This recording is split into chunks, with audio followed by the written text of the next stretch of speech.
বাংলাদেশের ঐতিহাসিক ও প্রত্নতান্ত্রিক সম্পদের মধ্যে অন্যতম আকর্ষণীয় স্থান হলো কুমিল্লার ময়নামতি শালবন বৌদ্ধবিহার। শহরের কোলাহল থেকে একটু দূরে সবুজে ঘেরা নিরিবিলি পরিবেশে দাঁড়িয়ে আছে এই প্রাচীন স্থাপনা, যেন ইতিহাসের এক জীবন্ত গল্প। 7ম শতাব্দীতে রাজা ভবদেবের নির্মিত এই শালবন বিহারের ধ্বংসাবশেষ রয়েছে বর্তমানে। আজকের ভিডিওতে কিভাবে আসবেন, কোথায় কত টাকা লাগবে, কি কি আছে এই বিহারে এবং এই শালবন বিহারের কিছু ইতিহাস তুলে ধরবো আপনাদের সামনে। এবার বলি কিভাবে আসবেন এই বিহারে। বাংলাদেশের যে কোনো প্রান্ত থেকে প্রথম কুমিল্লা কোটবাড়ি বিশ্ব রোড আসতে হবে। সেখান থেকে লোকাল কিংবা রিজার্ভ সিএনজি বা অটো করে আসতে পারবেন। ভাড়া নেবে 100 থেকে 120 টাকা। আর যদি লোকালে আসতে চান জনপ্রতি ভাড়া নেবে 20 থেকে 30 টাকা। আপনাকে এই বিহারের সামনে নামাই দিবে। আমরা যেদিন গিয়েছিলাম সেদিন ছিল ঈদের দ্বিতীয় দিন, তার কারণে এখানে ছিল প্রচুর পরিমাণ দর্শনার্থী। অবশেষে আমরা 30 টাকা জনপ্রতি টিকিট কেটে ঢুকে পড়লাম ভিতরে প্রবেশ করার পর চমৎকার এই জায়গাটি একেবারে আপনার নজর কেড়ে নেবে। আশেপাশের পরিবেশটা অসম্ভব সুন্দর, নানান প্রজাতির দেশি বিদেশি ফুলের গাছ দিয়ে সাজানো,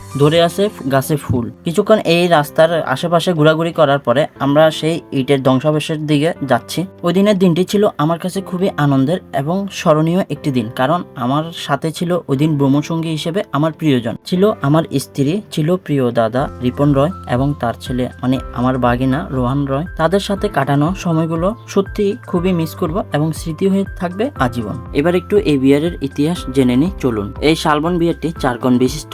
এই বিহারের প্রতিটি বাহু 167.7 মিটার দীর্ঘ। বিহারের চারদিকে দেওয়াল 5 মিটার পুরু। বিহারের সর্বমোট 115টি কক্ষ আছে। কক্ষের সামনে 8.5 ফুট চওড়া টানা বারান্দা ছিল, তবে এটি বর্তমানে সঠিকভাবে অবলোকন এবং খেয়াল করলে তবেই বোঝা যাবে। প্রত্নতান্ত্রিক খননের মাধ্যমে বিহারটির ধ্বংসাবশেষ থেকে 8টি তাম্রলিপি, প্রায় 400টি স্বর্ণ রূপর মুদ্রা, অসংখ্য পোড়ামাটির ফলক বা টেরাকোটা, সিলমোহর, ব্রোঞ্জ ও মাটির মূর্তি পাওয়া গেছে। তার বেশ কিছু জিনিস ময়নামতি জাদুঘরে রাখা রয়েছে। আর এই ময়নামতি জাদুঘরের ভিডিও খুব তাড়াতাড়ি আমার চ্যানেলে আসবে। যারা দেখতে চান অবশ্যই চ্যানেলে চোখ রাখুন। ময়নামতি শালবন বিহার মূলত 7ম শতাব্দীর শেষে 8ম শতাব্দীর শুরুতে নির্মিত হয়েছিল, যা প্রাচীন সমসত রাজ্যের অন্তর্গত ছিল। ধারণা করা হয় এটি দেব বংশ রাজা ভবদেবের আমলে নির্মিত হয়। বিহারটি ছিল বৌদ্ধ ভিক্ষুকদের শিক্ষা ও ধর্মচর্চার গুরুত্বপূর্ণ কেন্দ্র। শালবন বৌদ্ধ বিহার একটি পুরাতন স্থাপনা নয়, এটি আমাদের ইতিহাস, সংস্কৃতি এবং ঐতিহ্যের এক অমূল্য অংশ। একবার এখানে গেলে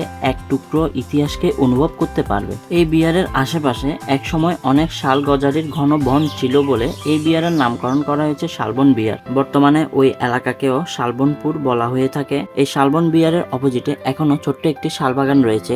স্থানীয়রা সেটাকে শালবাগান রিসোর্ট নামে বেশি চেনে। কুমিল্লা জেলাকে প্রাচীন ঐতিহাসিক ও ইতিহাসের একটা বড় অংশ হিসেবে ধরা হয়ে থাকে। যদি কেউ আধুনিক পাঠ পছন্দ করে তবে তাদের জন্য এই জায়গা কিছুই না, আর যারা প্রাচীন ও ইতিহাস জানতে চায় তাদের জন্য চমৎকার ভ্রমণ স্থান এটি। কুমিল্লার এই ঐতিহাসিক জায়গাগুলো শিক্ষা সফরের জন্য একদম পারফেক্ট। বর্তমানে শালবন বিহার শুধু ইতিহাস প্রেমীদের জন্য নয়, বরং ভ্রমণ প্রেমীদের কাছে একটি জনপ্রিয় জায়গা। ছবি তোলার জন্য দারুণ স্পট, আর বন্ধু বান্ধব বা পরিবারের সাথে সময় কাটানোর জন্য একদম পারফেক্ট জায়গা। এই শালবন বিহারে প্রবেশ করলে মনে হবে অন্য এক জগতে চলে এসেছেন। চারদিকে সবুজ গাছপালা, দেশি বিদেশি নানা ফুলের গাছ, গাছে গাছে নানা ফুল, পাখির ডাক আর নীরবতা, সব মিলিয়ে এক অনন্য প্রশান্তি। যারা প্রকৃতি আর প্রাচীনতা ভালোবাসে তাদের জন্য এটি সত্যি স্বর্গের মতো। তো আজকের ভিডিও এই পর্যন্ত। আর আমার কুমিল্লা ভ্রমণের বেশ কিছু ভিডিও আসতে চলেছে আমার এই চ্যানেলে। যারা আমার কুমিল্লা ভ্রমণের ভিডিও দেখতে চান অবশ্যই আমার চ্যানেলের সাথে যুক্ত থাকুন।